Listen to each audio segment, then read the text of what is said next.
Morning ആൾ. നമ്മൾ കഴിഞ്ഞ ക്ലാസ്സിൽ ഒബ്ജക്റ്റ് ഓറിയൻറ്റഡ് പ്രോഗ്രാമിങ്ങിൻ്റെ ആദ്യത്തെ കുറച്ച് ഫീച്ചേഴ്സിനെ കുറിച്ചിട്ടാണ് പറഞ്ഞത്. അതിൽ നമ്മൾ ക്ലാസ്, ഒബ്ജക്റ്റ്, അതിൻ്റെ ആട്രിബ്യൂട്ട്സ്, മെത്തേഡ്സ് അതൊക്കെ ആദ്യം പറഞ്ഞതിന് ശേഷം പിന്നെ നമ്മൾ പറഞ്ഞത് എൻകാപ്സുലേഷൻ, ഇൻഹെറിറ്റൻസ്, പോളിമോർഫിസം. ഈ 3 കോൺസെപ്റ്റുകൾ മെയിനായിട്ടുള്ള ഒബ്ജക്റ്റ് ഓറിയൻറ്റഡ് പ്രോഗ്രാമിങ്ങിലെ ഏറ്റവും മെയിനായിട്ടുള്ള ഫീച്ചേഴ്സായിട്ടുള്ള ഈ 3 കോൺസെപ്റ്റുകളാണ് പിന്നീട് പറഞ്ഞത്. അപ്പോൾ അതിൽ എനിക്ക് അന്ന് എടുത്ത ക്ലാസ്സിനേക്കാട്ടിലും കുറച്ചുകൂടി ബെറ്റർ ആയിട്ടുള്ള PPT നിങ്ങൾക്ക് കിട്ടി. അതുകൊണ്ട് ഞാനിതൊന്ന് നിങ്ങൾക്ക് പ്രസൻറ്റ് ചെയ്യണം. അന്ന് നമ്മളൊരു വെബ് പേജ് വെച്ചിട്ടാണ് ചെയ്തത്. അതിനേക്കാൾ കുറച്ചും കൂടി ബെറ്റർ ടേംസ്, ബെറ്റർ ഡെഫിനിഷൻസ് അല്ലെങ്കിൽ ബെറ്റർ വേർഡ്സ് ഇതിലുണ്ട്. അപ്പോൾ നിങ്ങളൊന്ന് ശ്രദ്ധിക്കുക. Encapsulation is the first pillar or principle of object oriented programming. Object oriented പ്രോഗ്രാമിങ്ങിൽ ഏറ്റവും ഇമ്പോർട്ടൻ്റ് ആയിട്ടുള്ള ഏറ്റവും ആദ്യത്തെ ഫീച്ചർ അല്ലെങ്കിൽ ഏറ്റവും പ്രധാനപ്പെട്ട കാര്യം എന്ന് പറയുന്നത് എൻകാപ്സുലേഷനാണ്. What is that? അതെന്താ? Encapsulation is the process of binding data members and member functions into a single unit. Data മെമ്പേഴ്സിനെയും മെമ്പർ ഫങ്ഷൻസിനെയും ഒരു സിംഗിൾ യൂണിറ്റിലേക്ക് ബൈൻഡ് ചെയ്ത് ഒന്നിച്ച് നിർത്തുന്നതാണ് എൻകാപ്സുലേഷൻ എന്ന് പറയുന്നത്. ഡാറ്റ മെമ്പേഴ്സ് എന്ന് പറയുന്നത് വേരിയബിൾസ് ആവാം, പ്രോപ്പർട്ടീസ് ആയിരിക്കാം. എന്താണോ ഒബ്ജക്റ്റ് അതിൻ്റെ വേരിയബിൾസ് ആയിരിക്കാം അല്ലെങ്കിൽ പ്രോപ്പർട്ടീസ് ആയിരിക്കാം. മെമ്പർ ഫങ്ഷൻസ് എന്ന് പറഞ്ഞു കഴിഞ്ഞാൽ മെത്തേഡ്സ് ദാറ്റ് ക്യാൻ ബി അല്ലെങ്കിൽ operations that can be performed on that data members. Okay. And class is the best example of encapsulation. എൻകാപ്സുലേഷൻ്റെ ഏറ്റവും ബെസ്റ്റ് എക്സാമ്പിൾ എന്ന് പറയുന്നത് എന്താണ്? ക്ലാസ് ആണ്. ക്ലാസ് എന്ന് പറയുന്നത് നമ്മൾ ഒബ്ജക്റ്റ് ഓറിയൻറ്റഡ് പ്രോഗ്രാമിങ്ങിൽ ഉപയോഗിക്കുന്ന ഒരു കോൺസെപ്റ്റാണ്. അതാണ് ഈ എൻകാപ്സുലേഷൻ്റെ ഏറ്റവും മെയിനായിട്ടുള്ള example. Okay. For example medical store എടുക്കുക. അവിടെ നമ്മൾ എന്താ ചെയ്യുന്നത്? Let's say you have to buy some medicines. കുറച്ച് മെഡിസിൻസ് വാങ്ങണം എന്ന് വിചാരിക്കുക. You go to the medical store and ask the chemist for the medicines. അല്ലേ? മെഡിക്കൽ സ്റ്റോറിൽ പോയിട്ട് കെമിസ്റ്റിനോട് ചോദിക്കും ഇന്ന മെഡിസിൻ എടുത്ത് തരുമോ എന്നുള്ളത്. Only the chemist has access to the medicines in the store based on your prescription. അപ്പോൾ നിങ്ങളുടെ പ്രിസ്ക്രിപ്ഷൻ അനുസരിച്ചിട്ട് കെമിസ്റ്റിന് മാത്രമാണ് മെഡിക്കൽ സ്റ്റോറിൽ പോയിട്ട് മെഡിസിൻസ് എടുക്കാനുള്ള പ്രിവിലേജ് ഉള്ളൂ. Okay. The chemist knows what medicines to give to you. കെമിസ്റ്റിന് അറിയാം അല്ലെങ്കിൽ ആ ഷോപ്പിലുള്ള ആൾക്കറിയാം ഏതൊക്കെ മെഡിസിൻസ് ആണ് നിങ്ങൾക്ക് തരേണ്ടതെന്ന് by looking at the prescription. This reduces the risk of you taking any medicine that is not intended for you. Suppose നമ്മൾ തന്നെ അത് പോയിട്ട് എടുക്കുകയാണെന്നുണ്ടെങ്കിൽ നമുക്ക് ചിലപ്പോൾ തെറ്റുപറ്റാനുള്ള സാധ്യത ഉണ്ട്. അപ്പോൾ അതൊരു മൊഡ്യൂളാക്കി അല്ലെങ്കിൽ അതിനെ എൻകാപ്സുലേറ്റ് ചെയ്ത് വെച്ചിരിക്കുകയാണ്. ഏതിനെ? മെഡിസിൻസിനെയും ഈ ഒരു വ്യക്തിനെയും എൻകാപ്സുലേറ്റ് ചെയ്ത് വെച്ചിരിക്കുകയാണ്. അപ്പോൾ അവിടെ നടക്കുന്നത് ആ ഒരു വ്യക്തി മാത്രമാണ് അതിൻ്റെ ഉള്ളിൽ കൈകാര്യം ചെയ്യുന്നത്. അപ്പോൾ അതുകൊണ്ട് തന്നെ അവിടെ എറേഴ്സ് വരാനുള്ള ചാൻസ് കുറയും അല്ലെങ്കിൽ അൺവാണ്ടഡ് ബഗ്സ് ഒക്കെ കുറയും. ഓക്കെ. ഈ എക്സാമ്പിളിൽ മെഡിസിൻസ് എന്ന് പറയുന്നതാണ് മെമ്പർ വേരിയബിൾസ്, കെമിസ്റ്റാണ് member method. Okay. Then medicine വാങ്ങാൻ പോകുന്ന ആളെന്ന് പറയുന്നത് എക്സ്റ്റേണൽ ആപ്ലിക്കേഷൻ അല്ലെങ്കിൽ പുറത്തു നിന്നുള്ള എന്തെങ്കിലും ഒരു കോഡ്, അതാണ് അത് പറയുന്നത്. Okay.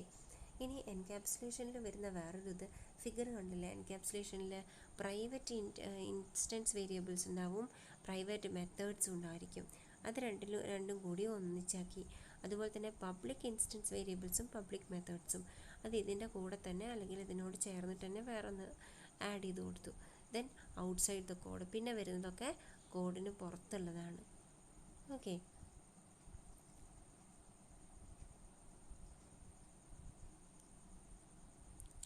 Through encapsulation, data is not accessible to the outside world. Encapsulation വഴി നമുക്ക് കിട്ടുന്ന ഉപയോഗം എന്താണ്? ഔട്ട്സൈഡ് വേൾഡിലേക്ക്, പുറത്തേക്ക് നമുക്ക് ഡാറ്റ പാസ് ചെയ്യാൻ അല്ലെങ്കിൽ ആക്സസ് ചെയ്യാൻ ബുദ്ധിമുട്ടാണ്. And only those functions which are wrapped in the class can access it. ആ ക്ലാസ്സിലുള്ള മെത്തേഡ്സിന് മാത്രമേ അല്ലെങ്കിൽ ആ ഒരു ക്ലാസ്സിൽ നമ്മൾ ബൈൻഡ് ചെയ്ത് വെച്ചിരിക്കുന്ന മെത്തേഡ്സിനും ഫങ്ഷൻസിന് മാത്രമേ ആ ഡാറ്റകളെ ആക്സസ് ചെയ്യാൻ പറ്റൂ. Okay. Encapsulation solves the problem at the implementation level. Implementation ലെവലിൽ എടുത്ത് നോക്കിക്കഴിഞ്ഞാൽ അവിടെ കുറേ പ്രശ്നങ്ങളൊക്കെ ഒഴിവായി കിട്ടും by using encapsulation. A class can specify how accessible each of its members, variables, properties and methods is to code outside of the class. അതായത് ഒരു ക്ലാസ്സിന് പറയാൻ പറ്റും ഓരോ വേരിയബിൾസും അല്ലെങ്കിൽ ഓരോ പ്രോപ്പർട്ടീസും അല്ലെങ്കിൽ ഓരോ ഫങ്ഷൻസും ആർക്കൊക്കെ ആക്സസിബിൾ ആണ്, എന്തൊക്കെ ബേസിൽ ആക്സസിബിൾ ആണ് എന്നുള്ളത് ആർക്ക് പറയാൻ പറ്റും, ഒരു ക്ലാസ്സിന് തന്നെ പറയാൻ പറ്റും. So encapsulation means hiding the important features of a class which is not being needed to be exposed outside of the class and exposing only necessary things of a class. ഒരു ക്ലാസ്സിൻ്റെ അത്യാവശ്യമുള്ള കാര്യങ്ങൾ മാത്രമാണ് നമ്മൾ ഷോ ചെയ്യുന്നുള്ളൂ. ആവശ്യമില്ലാത്ത കാര്യങ്ങൾ, അതായത് മറ്റുള്ള ഔട്ട്സൈഡ് ദ ക്ലാസ്സിനെ അറിഞ്ഞിട്ടും കാര്യമില്ലാത്ത കാര്യങ്ങളൊക്കെ, അങ്ങനത്തെ ഇൻഫർമേഷൻസൊക്കെ നമ്മൾ എന്ത് ചെയ്ത് വയ്ക്കുകയാണ്, ഹൈഡ് ചെയ്ത് വെച്ചിരിക്കുകയാണ് ചെയ്യുന്നത്. Okay, here hidden part of the class acts like a encapsulation and the exposed part of a class acts like abstraction.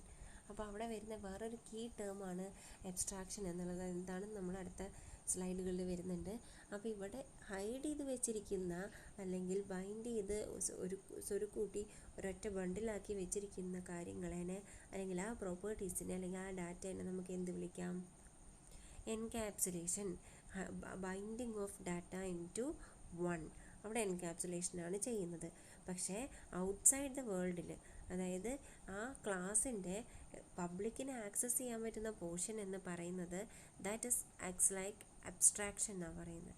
Abstraction എന്ന് പറഞ്ഞു കഴിഞ്ഞാൽ ആ ഒരു എന്താണോ സ്പെസിഫിക് ടാസ്ക് അതിൻ്റെ വെരി ഇമ്പോർട്ടൻറ്റ് ഫീച്ചേഴ്സ് മാത്രമേ യൂസർക്ക് കാണാൻ പറ്റൂ. ഹൗ ഇറ്റ് ഈസ് ഡൺ എന്ന് പറയുന്ന ആ ഇംപ്ലിമെൻറ്റേഷൻ അവിടെ ഹിഡൻ ആണ്.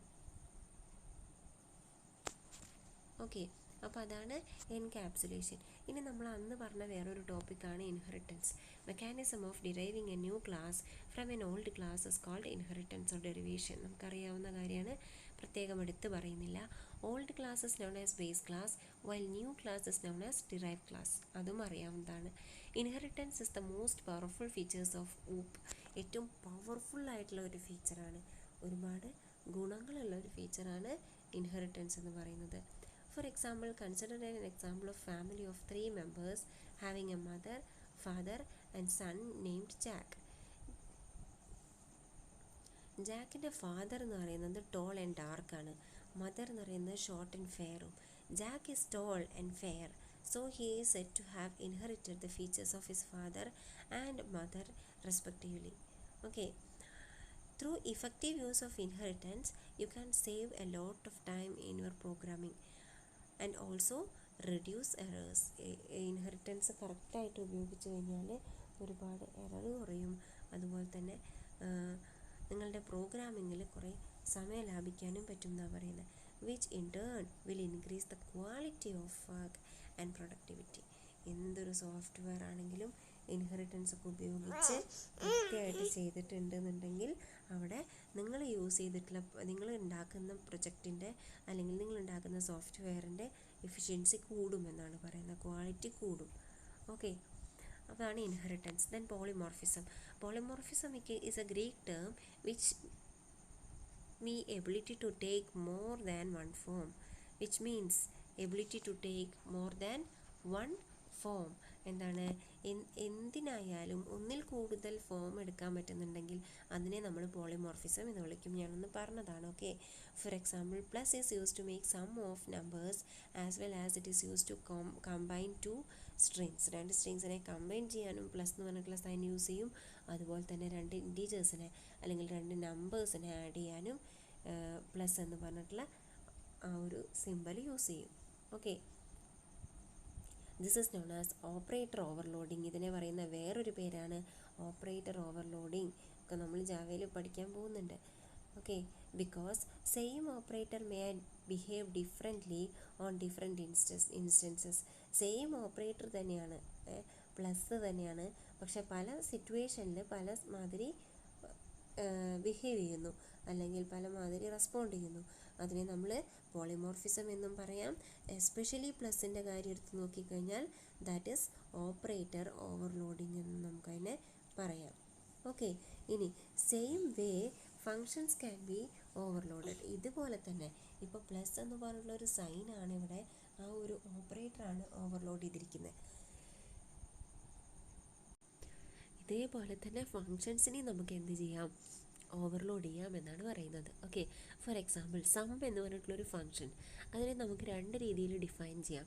രണ്ട് ഇൻറ്റീജേഴ്സ് പാരാമീറ്റേഴ്സായിട്ട് പോകുന്ന രീതിയിലും 3 ഇൻറ്റീജേഴ്സ് പാരാമീറ്റേഴ്സായിട്ട് പോകുന്ന രീതിയിലും.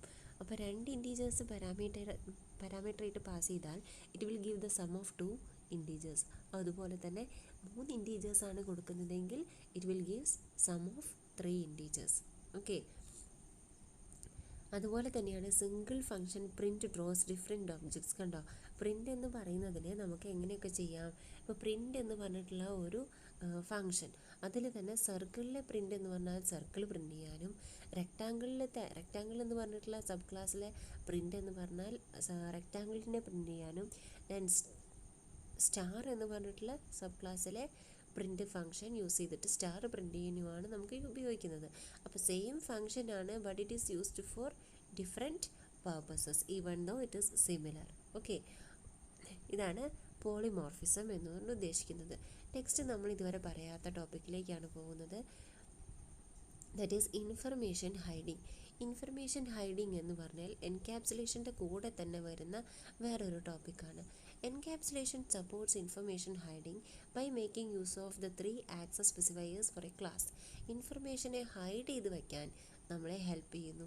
അത് എൻക്യാപ്സുലേഷൻ്റെ കൂടെ, അല്ലെങ്കിൽ എൻക്യാപ്സുലേഷൻ കാരണമാണ് നമുക്ക് അങ്ങനെ ചെയ്യാൻ പറ്റുന്നത്.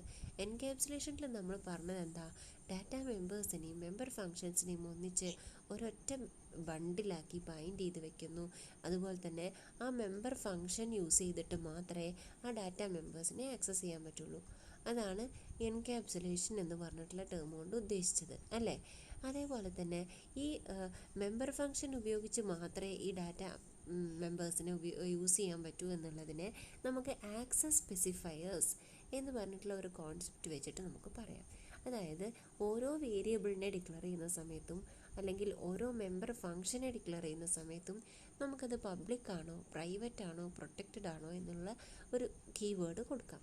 അങ്ങനെ കൊടുത്തു കഴിഞ്ഞാൽ പബ്ലിക് ആണ് എന്നുണ്ടെങ്കിൽ ദെൻ എന്താണ് അവിടെ സംഭവിക്കുന്നത്, it can be used anywhere without the access restrictions. എവിടെ വേണമെങ്കിലും നമുക്കതിനെ ഉപയോഗിക്കാൻ പറ്റും.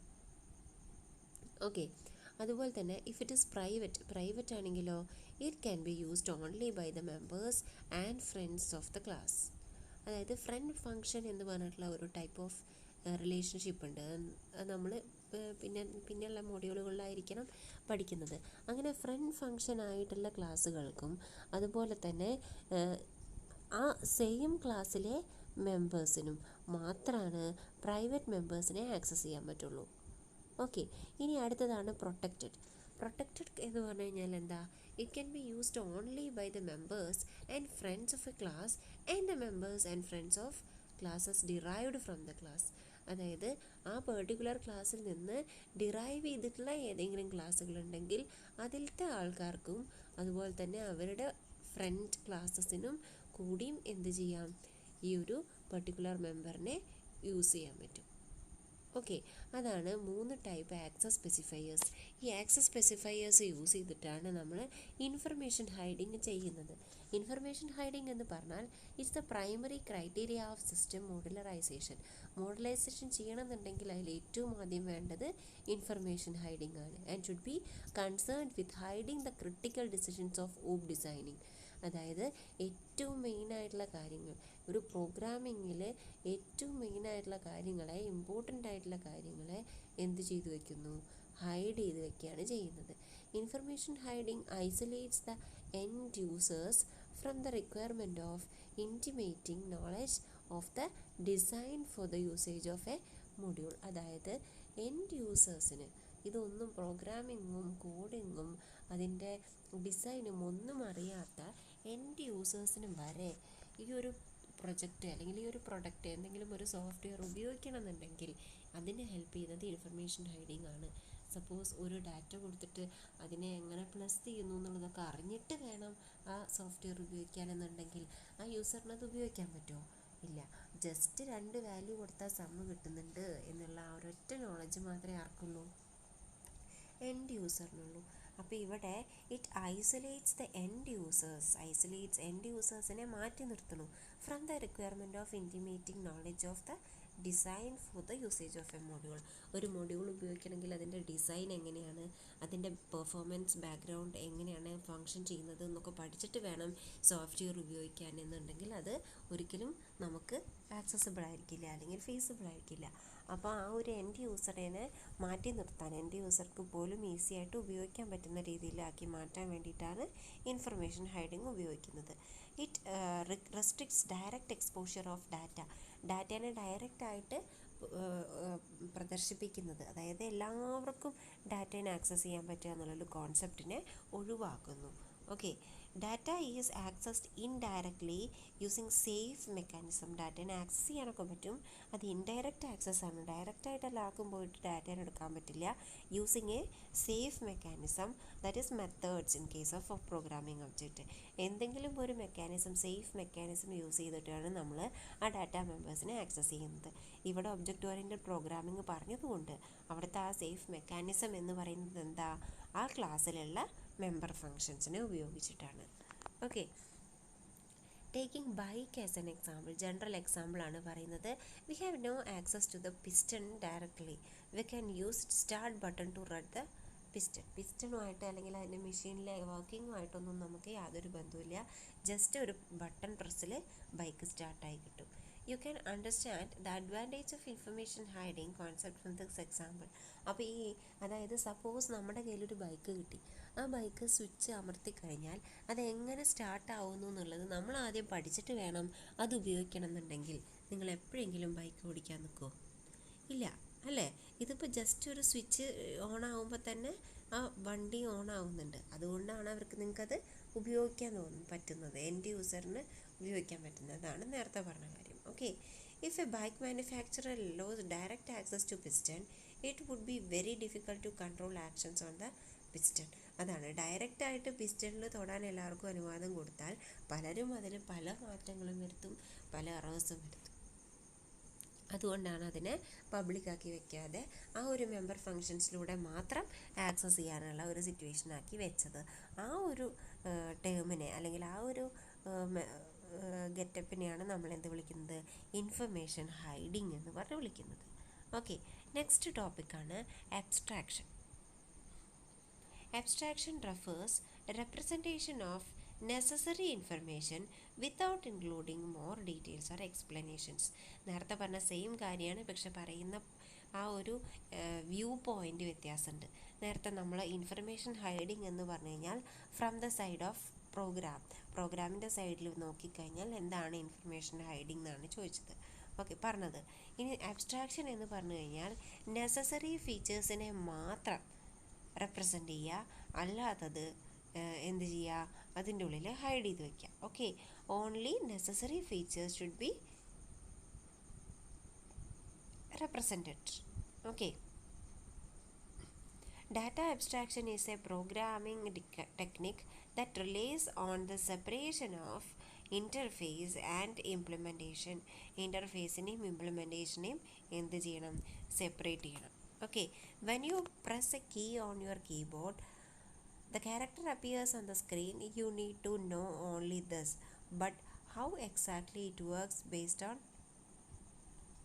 the electricity is not needed, electronically is not needed. അതായത് നമ്മൾ ഒരു കീ പ്രസ് ചെയ്യുമ്പോൾ സ്ക്രീനിൽ ഒരു ക്യാരക്ടർ വരുന്നുണ്ട്. അതിന് ഓൺലി നിങ്ങൾക്ക് മനസ്സിലാവേണ്ട കാര്യം എങ്ങനെയാണത് വർക്ക് ചെയ്യണതെന്നോ ഇലക്ട്രോണിക്കലി അതിൽ എന്തൊക്കെ വേണമെന്നുള്ളതോ ഒക്കെ ഒന്ന് ജസ്റ്റ് മനസ്സിലാക്കി വെക്കണം. Okay, this is called abstraction. എന്ത്, ഈ ഒരു എങ്ങനെയാണത് വർക്ക് ചെയ്യുന്നത് എന്നുള്ളതൊന്നും നമുക്ക് അറിയില്ല. നമുക്ക് ആകെ കൂടി അറിയുന്നത് കീ പ്രസ് ചെയ്താൽ അത് കീബോർഡിൽ വരുന്നുണ്ട്. പക്ഷെ അതെങ്ങനെ വരുന്നു, എന്ത് നോളജ് ഉപയോഗിക്കുന്നു, പല അൽഗോറിതംസ് യൂസ് ചെയ്യുന്നുണ്ട്, അത് എന്തൊക്കെയാണ് അത് എന്നുള്ളതൊക്കെ വരുന്നുണ്ട്. ഓക്കെ, ഇനി another example is when you use the remote control of your TV. You do not bother about how pressing a key in the remote changes the channel on the TV. ഇതെങ്ങനെയാണ് സംഭവിക്കുന്നത്, remote control എന്നൊക്കെ പറഞ്ഞു കഴിഞ്ഞാൽ ദൂരെ, അതായത് ഏറ്റവും കുറച്ച് far away ആയിട്ടുള്ള ഡിവൈസസിനെയാണ് റിമോട്ട് യൂസ് ചെയ്തിട്ട് നമ്മൾ ഹാൻഡിൽ ചെയ്യുക. ഓക്കെ, ടി വിയുടെ റിമോട്ട് കൺട്രോള്, ദെൻ